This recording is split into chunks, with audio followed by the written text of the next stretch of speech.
नमस्कार मंडळी, मी संजय गाडे. यापूर्वी रिपब्लिकन पार्टी ऑफ इंडियाचा सातारा जिल्हाध्यक्ष म्हणून तुम्ही मला अनेकदा पाहिलंय. मात्र आज मी रिपब्लिकन योद्धा या माझ्या पर्सनल युट्यूब चॅनलच्या माध्यमातून आरपीआयचे सातारा जिल्हाध्यक्ष अल्पसंख्याक आघाडीचे दिलीप बांबळदादा यांच्याशी चर्चा करणारे. विषय तितकाच गंभीर आहे, कारण महाराष्ट्र राज्यासह परराज्यामध्ये किमान माझ्या माहितीप्रमाणे या कागदपत्रांचं अवलोकन करता 500 कोटी रुपयाचा धुमाकूळ घालणाऱ्या बंटी बबलीचा प्रताप जो आहे, म्हणजे गणेश हरिभाऊ गायकवाड आणि कश्मीरा संदीप पवार नाही का, या जोडगोळीने जो काही धुमाकूळ घातलेला आहे, या अनुषंगाने तुमच्याशी काय मी चर्चा करू इच्छितो. त्या संदर्भात आपण योग्य त्याची माहिती द्याल अशी अपेक्षा बाळगतो. मुळात कश्मीरा पवारचा तुमचा परिचय कसा झाला? गणेश गायकवाडचा तुमचा परिचय कसा झाला? रेवण भोसले म्हणजे अमरजीत भोसले, हा, त्याचा आणि तो माझा जुना मित्र. अच्छा, म्हणजे रेवण भोसले आणि अमरजीत भोसले दोघं एकच? हो. अच्छा, रेवण अर्थात अमरजीत भोसले. हा, बोल. हा त्याचाही मित्र आहे आणि माझाही मित्र. त्याच्यामुळं काश्मीराची वळण.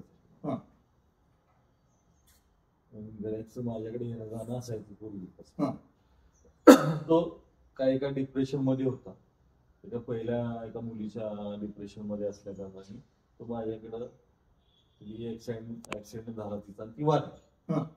त्याच्यामध्ये तो माझ्याकडे येणं झाला आणि ती त्याला सारखी दिसायची वगैरे ते असं सारखं. त्याच्यामध्ये तो ड्रिंक करायचा. त्याच्यानंतर त्याची आई सुद्धा एक्सपायर झाली. त्याच्यानंतर तो माझ्याकडं घरातूनही त्याला हाकलून दिलं होतं. त्याच्या बहिणींनी वगैरे काय त्याच्या घराचे प्रॉब्लेम झाले होते, वडिलांचं वगैरे, तर त्याला हाकलून दिलं होतं. तर तो माझ्याकडे इथे 3.5 वर्ष माझ्याकडेच होता. म्हणजे आता स्वतःला ड्रॉ एजंट म्हणून घेणारा गणेश हरिभाऊ गायकवाड हा तुमच्याकडे जवळजवळ 3-3.5 वर्ष तुमच्याजवळ होता. तो डिप्रेशन मध्ये होता, प्रेम प्रकरणातून डिप्रेशन मध्ये होता. डिप्रेशन मध्ये तो अगोदर होता. त्याच्यानंतर मी त्याला इथं दाभोळकर हॉस्पिटल व्यसन मुक्तीमध्ये त्याला इतका दारू प्यायचा का? हो, त्याला उलट्या फिट्स वगैरे येत होत्या. त्याच्यानंतर त्याला मी तिथं दाभोळकरांच्या हॉस्पिटलमध्ये ऍडमिट केलं असतं. मी त्या सगळ्या ट्रीटमेंटला परत त्यांच्या त्या भेटायच्या वेळेस वगैरे मीच त्याचा भाऊ म्हणून एक भावाच्या नात्याने त्याला भेटायला जायचो. आणि तिथं ते ट्रीटमेंट केल्यानंतर मग त्याचं मी ह्या काश्मीराबरोबर त्याचं प्रेम प्रकरण चालू झालं. आणि त्या प्रेम प्रकरणामध्ये मी त्याचं विचारणा केली की बाबा हे आता किती दिवस असं चालणार. तर त्यांनी ते लग्नाचं डिसिजन घेतलं. त्याचं लग्न क्षेत्र महाबळेश्वर येथे मी स्वतः मी घेऊन त्यांना कन्यादान वगैरे मी स्वतः. म्हणजे काश्मीराचं आणि गणेश गायकवाडचं तुम्ही लग्न लावून दिलं आणि काश्मीराचं कन्यादान तुम्ही केलं? हो. अच्छा. त्यावेळेस गणेश वडिलांना सुद्धा मी रिक्वेस्ट केली की तुम्ही काका लग्नाला या आणि तो पुढे सुधरेल. तर त्यांनी सुद्धा मला सांगितलं होतं की हा सुधारणार नाहीये, हा अत्यंत घातकी. आणि तिलाही सांगितलं होतं की हा अगोदर एका मुलीचा घात केलाय, त्यांनी या ऍक्सिडेंट मध्ये गेलेली नाहीये. तर त्यावेळेसही त्यांनी गणेशनी त्यांना त्याच्या वडिलांना वगैरे मारलं होतं. त्याच्यानंतर त्यांना लग्न वगैरे झाल्यानंतर त्यांनी मारलेलं वगैरे. फक्त त्याच्या वडिलांनी सांगितलं की सावध राहा, हा ड्रिंक मध्ये काही करू शकतो ते सांगितलं, कारण त्याला मारलं. मग त्यावेळेसही मी गणेशला बोललो होतो वडिलांना, हा तू चुकू नको. ठीक आहे, तो भाग लग्न झाला. काश्मीराचं आणि गणेशचं तुम्ही लग्न लावल्यानंतर काहीतरी सत्यनारायणची पूजा तुमच्या इथेच घेतली होती? हो, माझ्या घरामध्येच पूजा वगैरे सगळ्या घरांमध्ये घेतली होती. माझे मित्र वगैरे मला विचारत होते की बाबा सत्यनारायणची पूजा, तुम्ही ख्रिश्चन आहात, तुमच्या घरामध्ये सत्यनारायणची पूजा कशी काय? मी सांगितलं माझ्या बहिणीने लग्न केलं आणि त्याच्या विधीप्रमाणे त्यांना मी काय अडवू शकत नाही, म्हणून मी सत्यनारायणची पूजा त्यांना करू दिली. त्याच्यानंतर काश्मीराने मला म्हणले की आता लग्न केलंय डॅडी मम्मीला मी काय सांगणार, दादा मला काहीतरी ह्याच्या बाबतीत हा एकतर ह्याला व्यसन भरपूर आहे. म्हणलं मी तू लग्न केलंयस आता मी काय करू सांगतो यासाठी. तर तिने मला हॉटेल मागितलं. तर मी त्यावेळेस तिला हॉटेल भाड्याने मला मागितलं. तर ठीक आहे म्हटलं. हॉटेलचं नाव काय होतं? रॉयल पाम जे इथं पाठीमाग आहे. मला वाटतं सदर बाजारला कुठे रॉयल पाम हॉटेल आहे. माझंच हॉटेल आहे. तुमचं हॉटेल? ते मी तिला दिलं. त्यांनी भाडं मला आज देतो उद्या देतो असं करत 2000 5000 असं आता थांबा दादा असं तसं करत मला तुम्ही ते खेळवत ठेवलं. माझी पीएम ऑफिस मध्ये आता लवकरच शिफ्टिंग आहे, पीएम ऑफिस मध्ये आता मला हे बोलवलं आहे असं सांगून मला ती वारंवार टाळत होती. आणि असं करत असताना काही चुकीच्या काही गोष्टी माझ्या निदर्शनात आल्या. कोणी येणे हॉटेलमध्ये बसणे. आज हॉटेलचं फॅमिली रेस्टॉरंट होतं, त्या फॅमिली रेस्टॉरंट मध्ये कमीत कमी 70-80 हजार रुपये रोजचा बिझनेस होता. तो 2, 3, 5 हजारावर आला. तर मी तिला म्हटलं तुला परवडणार कसं, हे असं हे चाललंय आणि हे लोक इकडे बसून येऊ. तर तिचं म्हणणं आलं दादा माझं काम आहे, मला ह्या लोकांना म्हटलं ही मोका ताडा मटका वगैरे असले हे सगळे 2 नंबरवाले लोक आहेत, त्यांना तू सोडवून काय करणार आहे, त्यांना सोडवायचा प्रकार म्हणजे त्याच्यात तर पैसे मिळतात, तुम्हाला कळणार नाही. तर अशा गोष्टीमध्ये व्हायला लागल्यानंतर मग ते दारू पिणे दंगा करणे ह्या गोष्टीवरनं माझं घर त्याच्या बाजूला आहे. मी ते स्टॉप करायला सुरू केलं तर तिला ते राग आला आणि त्यांनी त्या प्रकरणामध्ये मला म्हणजे मी हॉटेल चालवणार सोडणार नाही माझं पोझिशन, तरी मी टाळा लावला हॉटेलला आणि मी हाकलून दिलं. त्या लोकांना तुम्ही तिथून बाहेर हाकलून दिलं, त्याच्यानंतर अचानकच ते आले, त्यांनी ते हॉटेल फोडलं, हॉटेल फोडून आतमध्ये नासधूस केली. या संदर्भात तुम्ही सिटी पोलीस केला, तक्रार दाखल केला, तक्रार दिली नाही का? म्हणजे गणेश आणि काश्मीराच्या दोघांवर त्याबाबतचा FIR नोंद आहे. मूळ सुरुवातीत मी त्यांच्याबद्दल तिथं तक्रार नोंद केली, तक्रारही घेत नव्हतो. सदर्भ तक्रार मी वारंवार गेल्यानंतर मग साहेबांना मी भेटलो, त्यांना सांगितलं असं असं आहे की बाबा माझं हॉटेल असं असं फोडलं असं असं केलं. तर त्याच्या अगोदर LCBचे काही कर्मचारी माझ्याकडे आले, काश्मीराच्या बाबतच चौकशी करणार. ती राष्ट्रीय सल्लागार आहे का, कोण आहे. काय झालं तुमच्या माहितीसाठी सांगतो मी, प्रेक्षकांच्या माहितीसाठी सांगतो, मुद्दाम तुम्हाला थांबवतोय मी. त्याचं कारण असं आहे की पंतप्रधान कार्यालयामध्ये माझी निवड झालेली आहे आणि पंतप्रधान कार्यालयात मला राष्ट्रीय सल्लागार म्हणून घेतलेला आहे. याबाबतच्या बातम्या काश्मीरा पवारनं स्वतःहून पेरायला सुरुवात केली होती आणि माझ्या माहितीप्रमाणे 6 वर्षापूर्वी साम टीव्हीने ही चांगली बातमी लावली होती नाही का? ती साम टीव्हीची बातमी जरा प्रेक्षकांनी ऐकावी. Some fruits and this. It's a unique one of बातमी आहे साताऱ्यातील सर्वसामान्य कुटुंबातील काश्मीरा पवार या 24 वर्ष युवतीला पंतप्रधान कार्यालयात राष्ट्रीय सल्लागार पदावर काम करण्याची संधी मिळाली आहे. मेक इन इंडिया आणि ग्रामीण विकास प्रकल्पांतर्गत तिने केलेल्या कामगिरीची दखल केंद्र सरकारने घेतली आहे. त्यामुळे यापुढे ती आता विविध क्षेत्रातील योजनांबाबत केंद्र सरकारला सल्ला देणार आहे. याच्यामध्ये हे बाबा कोण आहेत? तिचे आजोबा हे वडील आई. मग ही साताऱ्याची काश्मीरात पंतप्रधानांची सल्लागार म्हणून ही साम टीव्हीला बातमी माझ्या माहितीप्रमाणे 13 डिसेंबर 2017 ही साम टीव्हीला बातमी लागलेली आहे आणि त्याची या क्षणाला व्ह्यूज आहेत 175, लाईक एकाचे नाही, कमेंट एकाची नाही. त्यानंतर माझ्या माहितीप्रमाणे दुसरी बातमी साम टीव्हीवर लागली दुसऱ्या दिवशी. साताऱ्यातील सर्वसामान्य कुटुंबातील काश्मीरा पवार या 24 वर्षांच्या युवतीला पंतप्रधान कार्यालयात राष्ट्रीय सल्लागार पदावर काम करायची संधी मिळाली. मेक इन इंडिया आणि ग्रामीण विकास प्रकल्पांतर्गत तिने केलेल्या कामगिरीची दखल केंद्र सरकारने घेतली आहे. त्यामुळे यापुढे ती आता विविध क्षेत्रातील योजनांबाबत केंद्र सरकारला सल्ला देणार आहे. ही एक बातमी लागली. माझ्या माहितीप्रमाणे ही जी बातमी लागली 14 डिसेंबर 2017 लागलेली आहे आणि याच्यामध्ये बघणाऱ्यांची संख्या आहे 11,585. तर लाईक 103 लोकांनी केलेली, पेमेंट फक्त 4 लोकांचे आहे. त्या 4 लोकांच्या कमेंट पैकी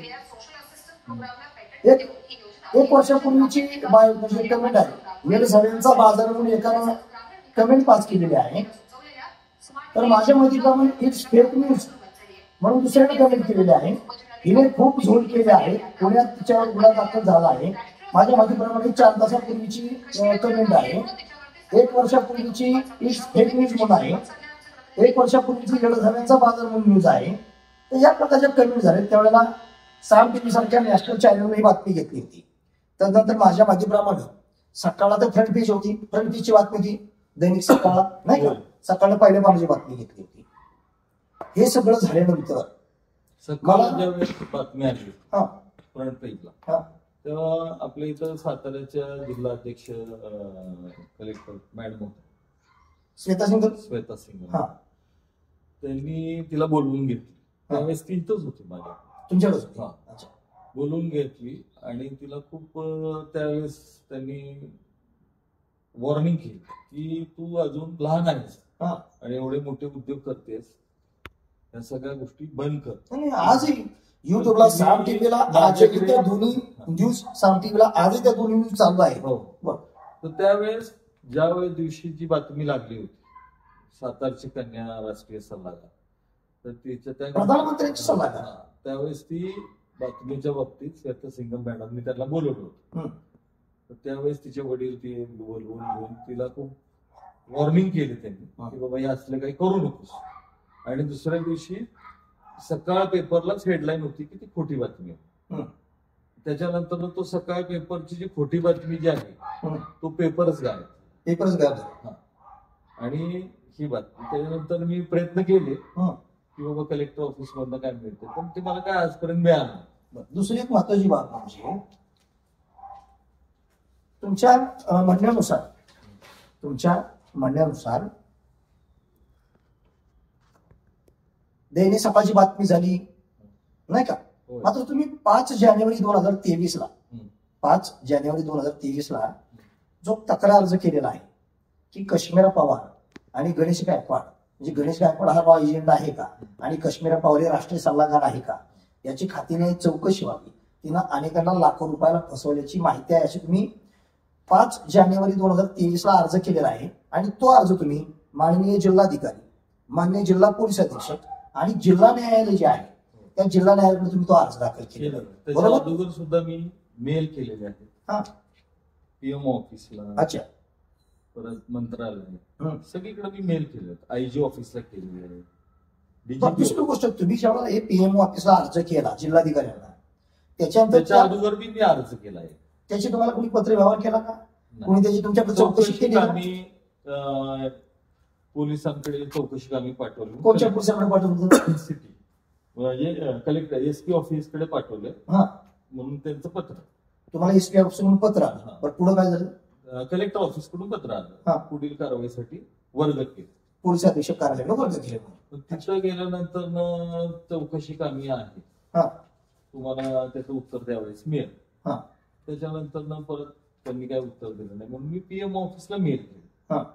पीएम ऑफिसला मेल केल्यानंतर त्या मेलचं मला फोनद्वारे उत्तर मिळालं की आम्ही पुढील कारवाईसाठी पाठवलेलं आहे. ती पुढील कारवाईसाठी त्यांच्याकडून आयजीकडे आलेलं होतं, परत एसपीकडे आलं होतं. एसपीकडे आल्यानंतर मला त्यांनी एलसीबीच्या साहेबांकडून, आता जे देवकर साहेबांकडून बोलवणं केलं. देवकर साहेब मला एसपीकडे घेऊन गेले, बसवलं, विचारलं कागदपत्र वगैरे मी सगळे त्यांना दाखल केले. जी कागदपत्र तुम्ही मला दिलेली आहे हे सर्व दाखल केले. मला विचारलं की तुमच्याकडे कसं काय आलं, हे फोटो म्हटले स्क्रीनशॉट मारले तुम्ही, हे त्यांनी पाठवलेले व्हॉट्सअपवर पाठवलेले आहे. एक मिनिट, हे जे तुम्ही स्क्रीनशॉट काढले किंवा प्रिंटा काढल्या, हे तुम्हाला सगळं 2 मिनिट जरा मी वेळ घेतो आपला आणि याच्यातलं गांभीर्य काय हे लक्षात आणून देतो. इथं वर्क ऑर्डर म्हणून आहे, supply scope of work, single bedsheet, cotton towel आणि डिश टॉवेल. याच्या 15 लाखाची क्वांटिटी आहे, 11 लाखाची क्वांटिटी आहे, 12 लाखाची क्वांटिटी आहे. आणि त्याचं कॉन्ट्रॅक्ट आहे 106 कोटीचं कॉन्ट्रॅक्ट आहे. 106 कोटीचं कॉन्ट्रॅक्ट इथं दिसतंय. दुसरं जे इथं आहे ते ग्लोव्ज आहेत, सॅनिटायझर पॅड आहेत, ड्रेस मटेरियल आहे, रिसोर्स आहेत, बी रूम्स आहेत. त्याचं कॉन्ट्रॅक्ट जवळजवळ 97 करोडचं कॉन्ट्रॅक्ट दिसतंय. याच्यानंतर राईस, उडदाळ, मूगडाळ किंवा चावल वगैरे आहे, त्याचं 56 कोटीचं कॉन्ट्रॅक्ट दिसतंय. या सगळ्या गोष्टी ज्या आहेत, पुन्हा इथं ड्रेस मटेरियल विदाऊट दुपट्टा कलर व्हाईट, हे जवळजवळ 41 लाखाचे पीस, 41 लाख पीस आहेत. सुट्टे दशक शेकडा हजार 41,000 पीस आहेत. त्याचे कॉन्ट्रॅक्ट आहे 5 कोटीचं. या सगळ्या ज्या गोष्टी आहेत या 5 कोटीच्या घरात आहेत. त्यानंतर फिलिपदा minister of external affair, government of India, या गव्हर्नमेंट ऑफ इंडियाचं जे आहे याची माहिती त्याच्यामध्ये आहे. त्याच्यामध्ये काश्मीरा पवारला prime minister Narendra Modi on the term of extraordinary work toward the nation and एक मिनिट डिप्लोमॅटिक पासपोर्ट याबाबतची आहे. हे दोघांना बी डिप्लोमॅटिक पासपोर्ट होती व्हीव्हीआयपी म्हणून. आणि याच्यामध्ये परत उल्लेख केलेला आहे गणेश हरिभाऊ गायकवाड, त्याला सुद्धा डिप्लोमॅटिक पासपोर्ट होते, बरोबर ना. यानंतर इथं मिनिस्टर ऑफ डिफेन्स म्हणून रक्षण मंत्रालयाचा लोगो वापरलेला आहे. आणि माझ्या माहितीप्रमाणे गणेश गायकवाड तशी त्याच्या पोस्ट केलेली आहे. हो, ते स्क्रीनशॉट बरोबर, स्क्रीनशॉट मारलेले आहे. गणेश गायकवाड त्याचं अकाउंट आहे. कुणाचं? गणेश गायकवाडचं अकाउंट आहे. याच्यामध्ये काय म्हटलेलं आहे, regarding invite for 15 August independence day celebration. म्हणजे नरेंद्र मोदी साहेबांनी काश्मीरा पवारला आणि गणेश गायकवाड आहे 15 ऑगस्टच्या कार्यक्रमात इन्व्हाइट केले असं त्यांनी त्यांची पोस्ट केलेली आहे नाही का सोशल मीडियावरती. त्या दोघांच्या लग्नाचे फोटो आहेत. याच्यानंतर Satyameva Jayate all state and union territories government of India याच्यामध्ये नरेंद्र मोदी साहेबांच्या सहीनं काश्मीरा पवारला national advertiser to PMO and councillor of India म्हणून हे पत्र दिलेलं आहे. हे सोशल मीडियावर काश्मीराने दाखवलं. हे तुम्हाला काश्मीराने त्याच्यानंतर हे टेंडर हे 5,04,00,000चं टेंडर आहे.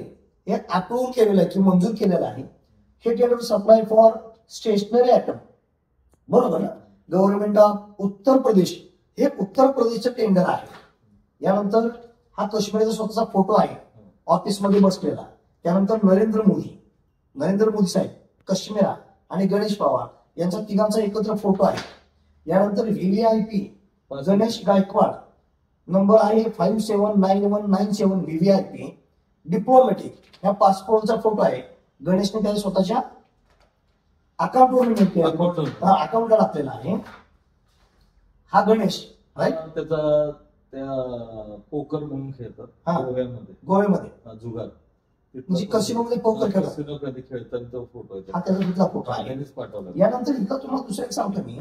Account details PVK trading and enterprises private limited या कंपनीला 5 कोटीचं कॉन्ट्रॅक्ट दिलेलं आहे.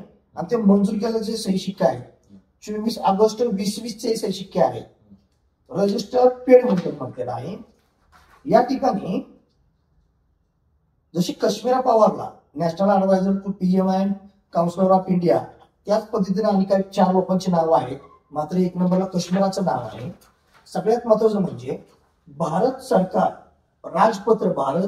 राजपत्र याच्यावरती miss Kashmira Sandeep Pawar national adviser and councillor of India G13R256709 TRG PMO office new Delhi 11011 या पद्धतीची कागदपत्रे ही सगळी डॉक्युमेंट तुम्हाला भेटली कुठून?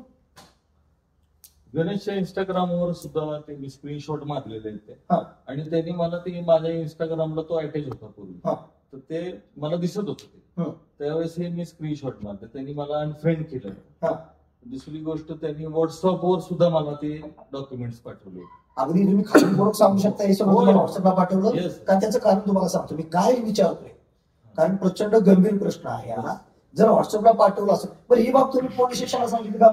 देवकर साहेब असतील किंवा एसपी साहेब असतील किंवा त्यावेळेच्या भगवानराव निंबाळकर पीआय असतील. भगवानराव निंबाळकर जे पीआय होते त्यावेळेस माझं स्टेटमेंट तिथं सिटी पोलीस स्टेशनला घेतलं. त्यावेळेस सिटी पोलीस स्टेशनला त्यांनी माझ्याकडून ज्या नंबरवर व्हॉट्सअप केलं, माझा 3434 शेवट नंबर आहे, त्याच्यावर त्यांनी मी त्यांना ते बी दिलं माझं स्टेटमेंट संपूर्ण.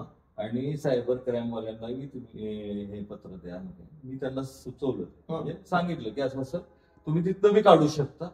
आणि हे त्यांनी मला पाठवलेलं हे स्क्रीनशॉट्स हे ते मी संपूर्ण त्यांना ही माहिती दिली होती. आणि त्या माहिती देताना त्यांनी मला ज्या वारंवार तिथं पोलीस स्टेशनला बोलवलं स्टेटमेंटसाठी, मी वारंवार देत होतो. आणि चेंजेस होतील थोड्याही करायचे, माझी स्टेटमेंट कॉपी मी घेण्यासाठी वारंवार. पण काही काळानंतर ना स्टेटमेंट घ्यायला गेलं असताना मला बाहेरच कळालं की तुमच्यावर खंडणीचा गुन्हा दाखल झाला. खंडणीच्या गुन्ह्याचा एफआयआर मी बघितला. त्यामध्ये तुमच्या फक्त नावाचा उल्लेख आहे, म्हणजे तुमचा त्यात सहभाग किती किती नाही यापेक्षा फिलिप बांबळनी सांगितलं असा उल्लेख त्याच्यामध्ये आलेला आहे. तरी सुद्धा पोलिसांनी तुमच्यावरती खंडणीचा गुन्हा दाखल केला. माझ्या माहितीप्रमाणे त्यात रेवण भोसले आहे का? रेवण भोसले, अमरजित भोसले नाव आहे, अमरजित भोसले आणि गोरख मरज यांनी आता 50 लाखाचा बडगार्डन पोलीस चौकीला पुण्यामध्ये गुन्हा दाखल केला काश्मीरावर तो, आणि 3 नंबर तुमचा आहे बरोबर. म्हणजे खंडणीचा गुन्हा दाखल करायची घाई पोलिसांना झाली. मात्र जेव्हा सिटी पोलीस चौकीला PI कोण होते? भगवानराव निंबाळकर साहेबांना तुम्ही सगळी डॉक्युमेंट दिलेत. व्हॉट्सअपला गणेश गायकवाड तुम्हाला पाठवते हे सांगूनही भगवानराव निंबाळकर साहेबांनी हा गुन्हा दाखल करणं किंवा याची चौकशी करणं किंवा याची इत्तंभूत माहिती SP साहेबांना किंवा LCBला देणं हे त्यांना ही त्यांची जबाबदारी होती नाही का. म्हणजे आपण सगळी माहिती घेतली PI म्हणून, मग त्यांनी LCBचे देवकर साहेब आहेत त्यांना ती पूर्ण माहिती काय द्यायची किंवा SP समीर शेख साहेब आहेत त्यांना ब्रीफिंग काय करायचं. तुम्हाला असं वाटतं का भगवानराव निंबाळकर साहेबांनी चुकीची माहिती देवकर साहेबांना किंवा SP साहेबांना दिली असेल? चुकीची माहिती याचं मला तसं नाही काय वाटत. मग तुम्हाला असं म्हणायचं का ही सगळी माहिती भगवानराव निंबाळकरांसह देवकर साहेबांना माहिती आणि SP साहेबांना माहिती आहे? देवकर साहेबांनी त्या प्रकरणामध्ये मला अगोदरही सांगितलं की गुन्हा दाखल करू, पण मी गुन्हा दाखल करायला सिटी पोलीस स्टेशनला आहे.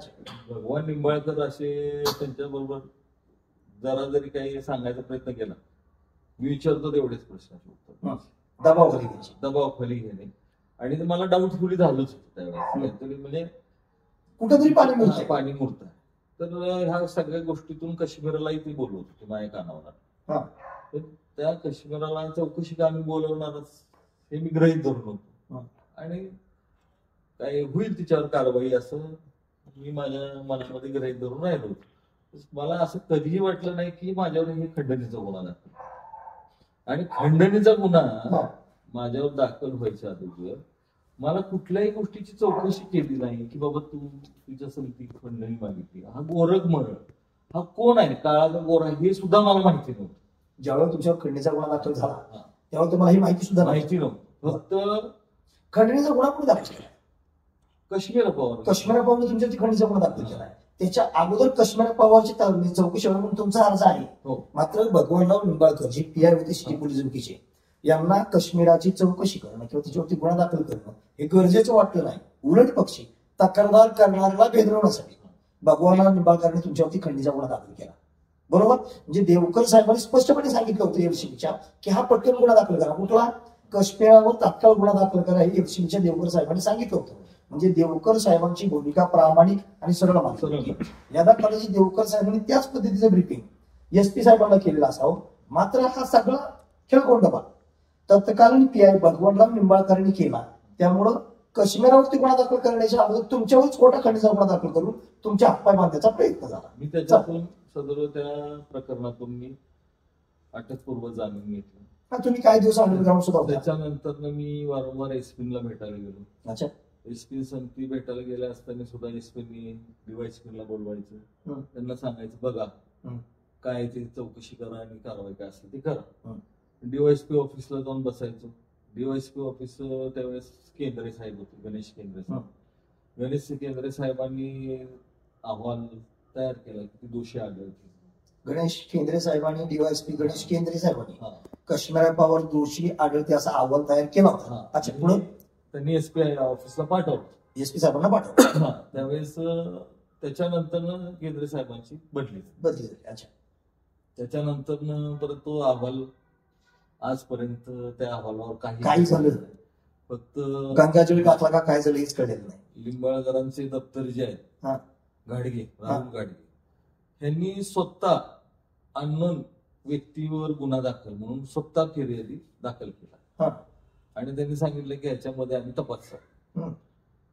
माझा अर्ज असून घाडगे गुन्हा दाखल करतात. अर्ज तुमचा? अर्ज माझा. तक्रार तुम्ही, फिर्यादी तुम्ही आहे, आणि गुन्हा दाखल करत आहे राहुल गाडगे. ती अज्ञात व्यक्ती. काय म्हणून गुन्हा दाखल केलाय? की हे कागदपत्र PM ऑफिसचे वगैरे छापले वगैरे असं आहे, त्याच्यावर आमचा तपास चालू. रस्त्यावरची 2 लोकांची जर सार्वजनिक ठिकाणी भांडणं झाली, धक्काबुक्की झाली, शिवीगाळ झाली, तरी सुद्धा सार्वजनिक शांततेचा भंग झाला म्हणून गुन्हा दाखल करणारे सातारा पोलीस, या पोलिसांना कश्मीरा पवारचा जो नवरा आहे गणेश गायकवाड, तिच्या म्हणण्यानुसार तिचा मित्र नाही का, त्या गणेश गायकवाडने तुम्हाला व्हॉट्सअपला जी काय कागदपत्र पाठवली याची इत्तंभूत माहिती तुम्ही सिटी पोलीस चौकीला दिली, तरी सुद्धा भगवानराव निंबाळकर साहेबांनी गुन्हा दाखल करण्याची सांगितलं ती घेतली नाही, विचार नाही केला. परत मुद्द्यावरती येऊ. डीवायएसपी केंद्र साहेबांची बदली झाल्यानंतर पुढे काय झालं? पुढे परत मी एसपी साहेबांना भेटायला गेलो, त्यात काय कारवाईच नाही, आम्ही सगळेजण गेलो. परत डीवायएसपीला बोलवून घेतलं, लिंबाळकरांना बोलवून घेतलं, लिंबाळकरने आम्हाला बोलवून घेतलं. माझं जेवढं वय आहे तेवढी एसपीची नोकरी पण झाली. कोण म्हणलं असं? लिंबाळकर, भगवानराव लिंबाळकर. तुम्ही डायरेक्ट परस्पर तिथं जाताय. म्हणलं साहेब तुम्ही जे स्टेटमेंट घेतलं त्या स्टेटमेंटमध्ये ती राष्ट्रीय सल्लागार सांगते आणि तो तिचा बिझनेस पार्टनर जे आहे ती गणेश गायकवाड ती स्टेटमेंट मध्ये सांगते. म्हणलं तिचं लग्न लावून दिलं, तो नवरा आहे, हिथंही खोटं बोलतीये आणि हे सगळे कागदपत्र ती स्वतः तिने बाईट दिली. युट्यूबला गुगलला तुम्ही आताही सर्च केलं तर ते आता बघितलं तर हो आहे, साम टीव्हीला ते आताही सर्व जागी ते दिसून येत आहे. तरीही आम्ही त्या गोष्टी मला शांतपणे शिकवायचा. कोण म्हणे असं? भगवानराव निंबाळकर साहेब. आणि आरोग्याची भाषा आणि प्रेशराईज करणे हे सगळे त्यांनी त्यावेळेस गोष्टी केल्या. तुम्हाला मी ह्याच्यात अडकवील त्याच्यात अडकवील, असं करेल तसं करेल, जास्त बोलायचं नाही. आणि आम्हाला बाजूला घेऊन त्यांच्या संगती ऑफिसमध्ये बोलवून त्यांच्याबरोबर चांगलं बोलणं आणि ते आमच्याकडे हसत गेले. त्या प्रकरणामध्ये आम्हाला हजेरी लावली आणि वारंवार पोलीस स्टेशनला बोलवायचं, वारंवार स्टेटमेंट घ्यायचं, कॉपीज द्यायची. आजपर्यंत तेच चालू. बरं, आता माझ्या मते पीआय मस्के आहेत नाही का, या विषयावरती मस्के साहेबांशी तुमची काय चर्चा? तुम्ही काहीतरी या सगळ्या प्रकरणात रीट दाखल केले असं कळतंय मला. मी ह्या सगळ्या गोष्टी मी वैतागला तुम्ही तुमच्या तडीपारीचा प्रस्ताव ह्या सगळ्या गोष्टी ज्या आहेत मी ह्या गोष्टी करण्यासाठी मी माझ्या वकिलाकडे गेलो. म्हटलं असं असं मला मानसिक त्रास होतो आणि ऍक्च्युली खरोखर मला या गोष्टीचा त्रास व्हायला लागला.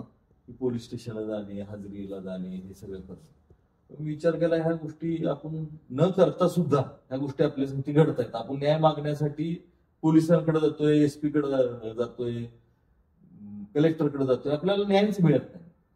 तर त्या न्याय मागण्यासाठी मी वारंवार जाऊन सुद्धा मला न्याय मिळत नाही. मी माझ्या वकिलांसंग चर्चा केली, पण त्यांनी म्हणले तुम्हाला रीट दाखल करावं लागेल.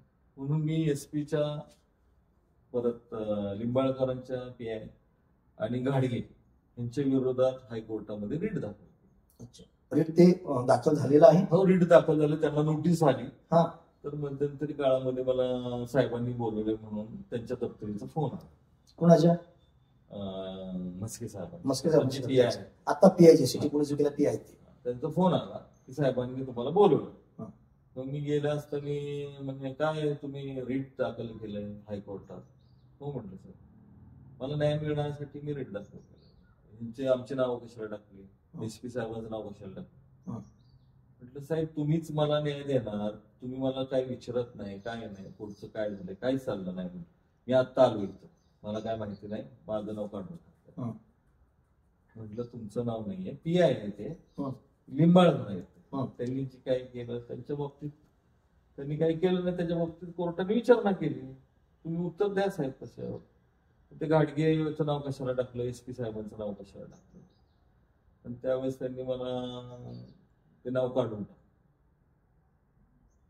पोलिसांची वाकडे घेशील तर अवघड जाईल. हे 3 जण बी होते, 2 दप्तरी आणि मस्के साहेब. काय असेल तुम्ही कारवाई करणार आहे. मग त्यांनी मला एक कलम टाकून तिच्यावर गुन्हा दाखल करण्यात आलाय म्हणून एक छोटस कागद दिला, त्याच्यावर कलम टाकलं. त्यांच्याच मनाप्रमाणे बेलेबल कलम टाकून नेहमीप्रमाणे तिला ती सूट देण्याचा परत प्रकार चालू. काय पळवाट त्यांनी ती काढलेलीच आहे. मी ते दाखल वकील म्हटले हे काही सगळे बेलेबल आहेत आणि त्याच्यामध्ये काही त्यांना अरेस्ट नाही, काही कुठल्या गोष्टी कारवाई होणार नाही, त्यांना पळवाट काढण्याचाच प्रयत्न आहे. मी तेच गोष्टी विचारण्याचा प्रयत्न केला तर त्यातच लगेच वाढतात का कलम, तुम्हाला कळतं का? कुठला वकील आहे तो वकील काढून टाका आणि ते पहिलं रीट काढून टाका, हं. नाहीतर अवघडच आहे तुम्हाला. हं. अशा ह्या गोष्टी वारंवार व्हायला लागल्या. थोडे दिवस गेले तर आत्ताच्या अचानक मला नोटीस आली हं. घरी की आपणास तडीपार करण्याचं नोटीस बजावलं. तडीपार का करणे आपलं म्हणणं मांडा. DYSP समोर म्हणणं मांडायचं हे आलं तर ते 2 तारखेला 12 तारीख होती रीटची. हं. तर त्यांचं म्हणणं तुम्ही कोण जाणार आहे रीटला? कोणाचं म्हणणं? पोलिसांचं. म्हणजे नाही, कोण म्हटलं? DYSP म्हणली की कोण म्हटले? हे आहे आपले मस्के साहेब. मस्के साहेब बोलून मग ते कधी तारीख आहे ते तारखेला तुम्ही कोण कोण जाणार आहे वकिला तुमच्या विचारून घ्या. आणि पूर्वी माझ्या सांगती बोलण्याची त्यांची पद्धत नीट होती. हं. पण आताची पद्धत काय रे अरे तुरीची भाषा म्हणजे ऑर्गंट भाषा करून विचारण्याची सुरू झाली, जेणेकरून ते जी काही गुन्हे माझ्यावर आता टाकलेले आहेत, बोरगाव परिसरामध्ये दहशत. हं.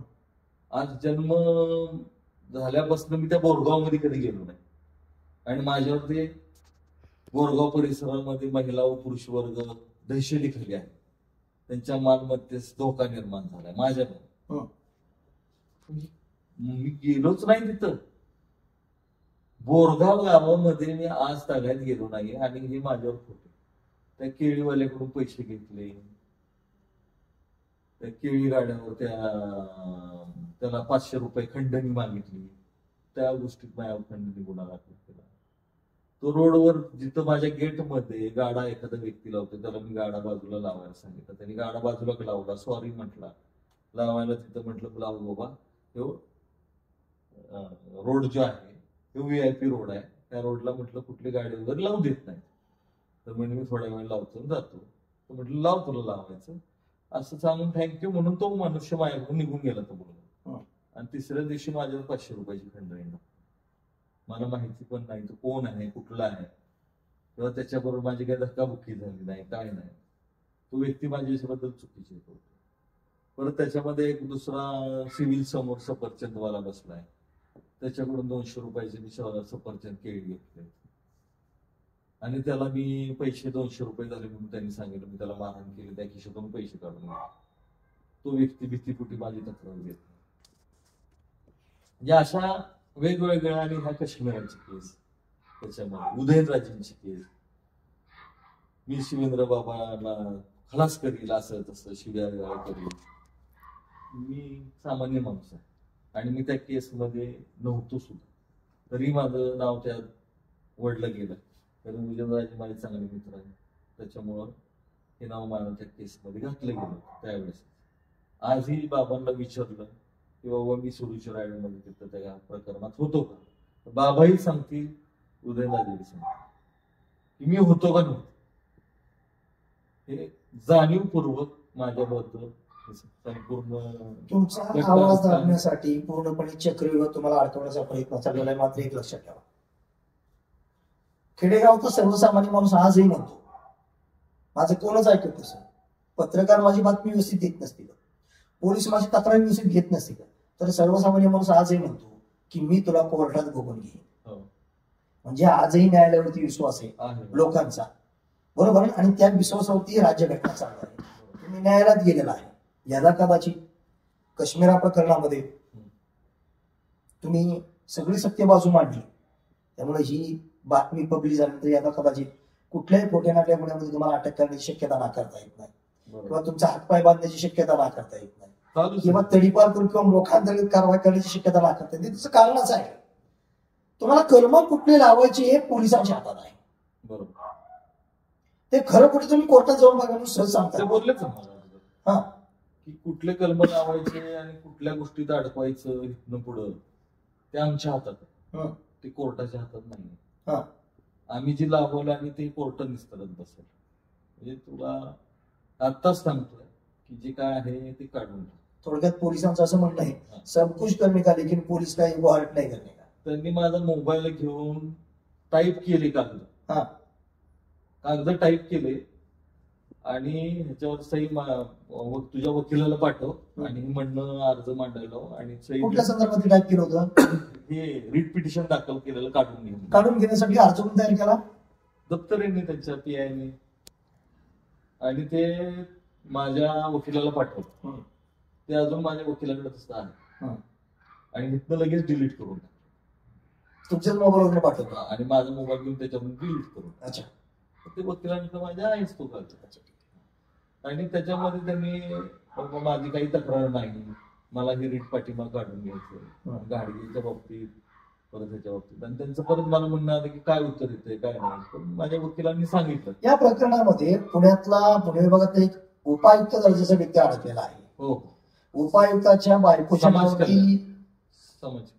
समाजकल्याण उपायुक्त एक समाजकल्याण उपायुक्त अडकलेला असं कळतंय. त्याच्या बायकोच्या नावावरती काहीतरी फर्म आहे आणि त्या फर्मवरती 1,30,00,000 ट्रान्झॅक्शन आहे आणि कॅश पेमेंट 2.5 ते 3 कोटीची समोर कॅश पेमेंट गोळा झालेली. मात्र व्हाईट पेमेंट जो तो 1,30,00,000 काहीतरी आहे नाही का. त्याही खोड जाण्याचा प्रयत्न करू आपण रिपब्लिक न्यूज युट्यूब चॅनलच्या माध्यमातून. मात्र हा जो सगळा प्रकार आहे हा प्रकार का वाढत गेला?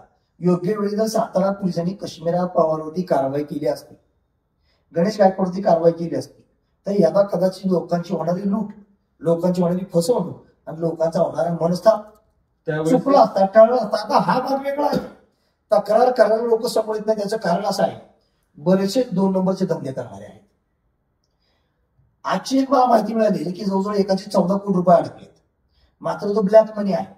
तक्रार केली तरी पैसा आला कुठून हे सांगताच आपलं आयुष्य पुढे निघून जाणार. सर्वजणांचे तसं नाही. म्हणजे अवघड जागेचं दुखणं आहे. स्वस्ता बी येत नाही आणि दाखवता येत नाही अशातला प्रकार आहे. पैशाचे गैरउपयोग ह्या वेगळ्या पद्धतीने म्हणजे अगदी काश्मीराने आणि गणेशने हा वीक पॉइंट शोधला होता की 2 नंबरवाल्यालाच गाठायचं की ज्याचा पैसा काळा आहे तो काळाच पैसा लुटायचा जेणेकरून उद्या तक्रारी करता येणार नाही. तक्रार केली तर हा पैसा तुझ्याकडे आला कुठून हे सिद्ध करता करता जीव घायला लागेल नाकी नव्हती. अशा पद्धतीने लोकांना अडकलेले. हा आकडा माझ्या मतीप्रमाणे महाराष्ट्र राज्य आणि राज्याच्या बाहेर 500 कोटीच्या घरात जाण्याची शक्यता नाकारता येत नाही. त्याचं कारण 6 वर्षापूर्वी साम टीव्हीला बातमी लागलेली आहे आणि या 6 वर्षामध्ये बरसून पुलाखालून पाणी गेलेलं आहे. 24 वर्षाची कन्या राष्ट्रीय सल्लागार. आज ह्या 24 वर्षाची कन्या राष्ट्रीय सल्लागार झाली आहे. पोलिसांनी एवढी तरी चौकशी करायला पाहिजे होती की बाबा तिच्याकडे एवढ्या गाड्या. आता तिकडे गाड्या कुठल्या आता तिच्याकडे BMW ग्लॉस्टर आहे, पजेरो आहे, सफारी आहे, रेंज रोवर आहे, अच्छा, आणि स्कॉर्पिओ एक आहे, स्कोडा आहे. अशा गाड्या तिच्याकडं आत्ताच्या स्थितीला आहेत. आणि एवढ्या प्रमाणात ही गाड्या आणती कुठनं, एवढ्या प्रमाणात ह्यांच्याकडं पैशाचा फ्लो आला कुठनं ह्याची बी चौकशी नाही. चंद्री दुनियेमध्ये जगणारी काश्मीर आणि गणेश, चंद्री दुनियेत जगणारी किंवा पेस्त्री दुनियेमध्ये जगणारी काश्मीर आणि गणेश यांची साधी चौकशी करण्याची तसली पोलिसांनी घेतलेली नाही. आज मात्र आलेशान गाड्यात पंचतारांकी जीवन जगत असताना अनेकाला भिकायला लावलं आणि याच्यावरती आवाज उठवतो फिलिप बांबळ म्हणून. फिलिप बांबळवरती मात्र तडीपारीची कारवाईची प्रोसेस सुरू आहे. कायदा सर्वांसाठी समान आहे. मात्र कायदा राबवणारेच जर हात भ्रष्ट आणि बरबटलेले असतील तर सर्वसामान्य कुटुंबाचा उद्ध्वस्त व्हायला वेळ लागत नाही. मात्र तेच जर हात प्रामाणिक असतील तर भल्या भल्यांच्या मुसक्या आवडल्या जातात. अगदी हर्षद मेहता असेल नाही का, भल्या भल्यांच्या मुसक्या आवडल्या जातात. तो कायदा राबवणारा हात किती प्रामाणिक आहे, तो कायदा राबवणारा हात किती स्वच्छ आहे आणि कायदा राबवणारा हात किती बरबटलेला आहे याच्यावर अवलंबून असतं. मात्र तरीही या सगळ्या गोष्टीची खातरजमा माझ्या मतीप्रमाणे किमान ही युट्यूबला बाईट बघितल्यानंतर सातारा जिल्ह्याचे कर्तव्यदक्ष पोलीस अधीक्षक सन्माननीय समीर शेख साहेब याची गांभीर्याने दखल घेतील, किंबहुना तिच्यावरती तक्रार दाखल करतील. मात्र सातारा शहर पोलीस स्टेशनचे तत्कालीन PI भगवानराव निंबाळकर यांनी जर त्याच वेळेला कचकाऊ भूमिका घेतली नसती, यांनी जर त्याच वेळेला योग्य ती चौकशी आणि तपास केला असता तर आज ही वेळ आली नसती. यदा कधी या सगळ्या पाठीमागे फार मोठं सिंडिकेट असण्याची शक्यता नाकारता येत नाही. आणि त्या सगळ्या सिंडिकेटमध्ये भगवानराव निंबाळकर सारख्या व्यक्तीचा सहभाग असण्याची शक्यता नाकारता येत नाही. कारण समाजकरण आयुक्त उपायुक्त सारखा व्यक्ती त्याच्या बायकोच्या नावावरती कोट्यवधी रुपयाची ओढाण करतो. एका पोलीस चौकीचा जबाबदार PI एवढी गंभीर गोष्ट असताना ती सिरियस न घेता किरकोळ घेतो. कोट्यवधी रुपयाची टेंडर प्रोसेस आहे. आंध्र प्रदेश, कर्नाटक, वेगवेगळ्या राज्यात, राजस्थान, दिल्ली, हरियाणा, वेगवेगळ्या राज्यातून हा 500 कोटीचा आकडा वाढण्याची शक्यता, आकडा जास्त होईल पण कमी होणार नाही अशी गंभीर शक्यता असताना सातारची मात्र कन्या म्हणावं की सुकन्या म्हणावं, काश्मीरानं तिचा करिश्मा दाखवला आणि दारू पिऊन रस्त्याला पडणारा बेवडा मात्र गणेश रॉय एजंट झाला. किंवा याची तरी गंभीर दखल साताऱ्यामध्ये जागरूक असलेल्या पोलिसांनी घ्यावी. रिपब्लिकन युद्धासाठी संजय गाडे सातारा हा पाठपुरावा चालूच राहणार आहे. पुढच्या भागामध्ये गुंतलेला उपायुक्त आणि त्याची लक्ष्मी किंवा गृहलक्ष्मी आणि गुंतलेला PI आणि त्याचे झालेले कारनामे. आम्ही तर अशी मागणी करत आहोत की PI भगवानराव निंबाळकरांची खातेन्यायी चौकशी व्हावी. जरी ते रिटायर झाले असले तरी सुद्धा त्यांच्या स्थावर आणि जंगम मालमत्तेची चौकशी व्हावी, त्यांच्या कार्यकाळाची चौकशी व्हावी, त्यांच्यावरती DE सुरू करावी आणि त्या माणसाची खातेन्यायी चौकशी करावी. उपायुक्त जे आहेत पुणे विभागातले ते उपायुक्त कोण आहेत याची चौकशी व्हावी. आणि ही सगळी चौकशी फक्त सातारा पोलिसांनीच करावी का तर नव्हे, ही चौकशी IG दर्जाच्या व्यक्तीनं, ACP दर्जाच्या व्यक्तीनं, गृह विभागाच्या व्यक्तीनं, CBI करावी की CID करावी प्रामुख्याने रिपब्लिकन म्हणून मागणी करत असताना पुन्हा एकदा रिपब्लिकन पार्टी ऑफ इंडियाचा सातारा जिल्हाध्यक्ष म्हणून लवकरच मी राष्ट्रीय नेते मान्य डॉक्टर राजेंद्र गवई साहेबांशी चर्चा करणार आहे. राज्याध्यक्ष सुबोजी वाघमोडे साहेबांशी चर्चा करणार आहे आणि या विषयाबाबत राज्याचे गृहमंत्री देवेंद्र फडणवीस साहेब यांची वेळ घेऊन त्यांच्याशी बैठक करून साधक बाधक सगळा विषय त्यांच्या समोर मांडणार आहे. मात्र तत्पूर्वीच सातारा पोलिसांनी याच्यावरती योग्य ती खबरदारी घ्यावी, ऍक्शन घ्यावी. किंवा फिलिप बांबळवरती ज्या पद्धतीनं तडीपारीची प्रोसेस करून फिलिप बांबळला भेदरवलं जात आहे त्याच पद्धतीने रिपब्लिकन युद्धाचा संपादक म्हणून किंवा सातारा जिल्ह्याचा RPIचा जिल्हाध्यक्ष म्हणून मलाही बेदरवण्याचा प्रयत्न केला जाण्याची शक्यता नाकारता येत नाही. मात्र कायदा सर्वश्रेष्ठ आहे. आम्ही पुन्हा एकदा सांगू की I will see in the court, मी तुम्हाला कोर्टात बघून घेईन, हे सर्वसामान्यांचा विश्वास. मात्र कोर्ट अपयशी ठरवणार नाही अशी माफक अपेक्षा व्यक्त करून सातारा जिल्हा पोलिसांना या बंटी बबलीवरती कारवाई करण्याची सद्बुद्धी शिवरायांच्या राजधानीमध्ये छत्रपतींनी देऊ. याच्या पाठीमागे फार मोठे राजकीय वलय असण्याची शक्यता नाकारता येत नाही. नव्हे, याच्या पाठीमागे फार मोठा राजकीय वरदास्त आहे.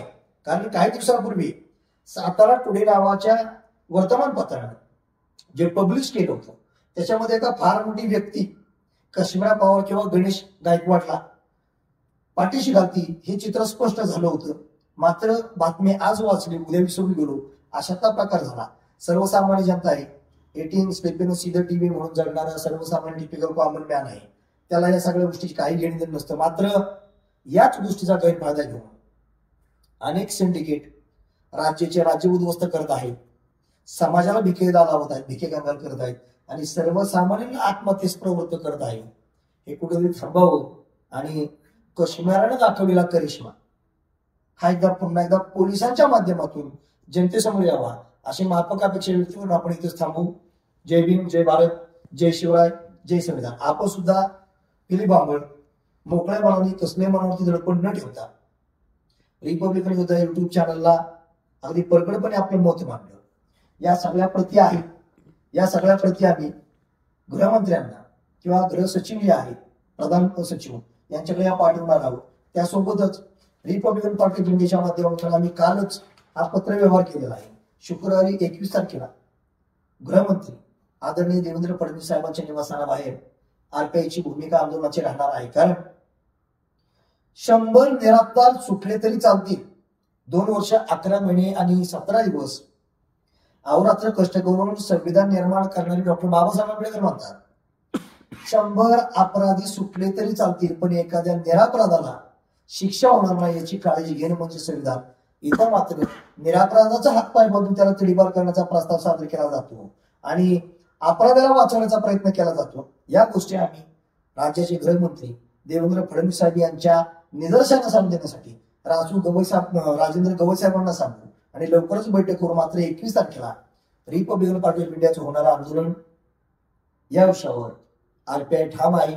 सातारा पोलिसांना पुन्हा एकदा आमचं नम्र निवेदन आहे की कोण कश्मीरा पवार, एक हॉटेल चालवणारी कश्मीरा पवार वयाच्या 24व्या वर्षी प्रधानमंत्री मोदींचे राष्ट्रीय सल्लागार होते आणि रस्त्याला दारू पिऊन पडणारा आत्महत्येचा विचार करणारा गणेश गायकवाड रॉ एजंट होतो, अधिकारी होतो. व्हीव्हीआयपी त्यांचे डिप्लोमॅटिक पासपोर्ट तयार होतात, फेक डॉक्युमेंट तयार केले जातात, कोट्यावधी रुपयाची उलाढाल केली जाते, वेपन्स लायसन्स त्याच्याकडे वेपन वापरला जातो, कोट्यावधी रुपयाच्या आलिशान गाड्या वापरल्या जातात. हा पैसा नेमका आला कुठून याची चौकशी सातारा जिल्हा पोलिसांनी करावी. ही मराठ्यांची राजधानी आहे, ही भीमाई भूमी आहे. याच ठिकाणी डॉक्टर बाबासाहेब आंबेडकरांचं संविधान निर्मात्याचं प्राथमिक शिक्षण झालेले किमान या गोष्टीची गरिमा सातारा पोलिसांनी आबादित राखावी असं नम्र निवेदन करतो आणि रजा घेतो. जय भीम, जय भारत, जय शिवराय, जय संविधान.